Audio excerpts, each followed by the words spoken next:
Good day mga ka-venture, tag-ulan na naman at dahil sa ulan, mahirap makita ang kalsada dahil sa zero visibility. Dahil dyan, magkakabit tayo ng Future Eyes F150. Una, ikabit natin yung bracket. Pagkatapos, ikabit natin yung bumbilya sa kanan at saka sa kaliwa. Pagkatapos naman ng bumbilya, ikabit natin yung wire na pula sa positive at ikabit natin yung itim na wire sa negative ng battery.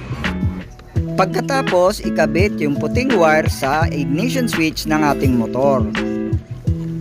Next ay ibalik na natin yung fairings at susi natin yung motor at testing natin ang kanyang switch.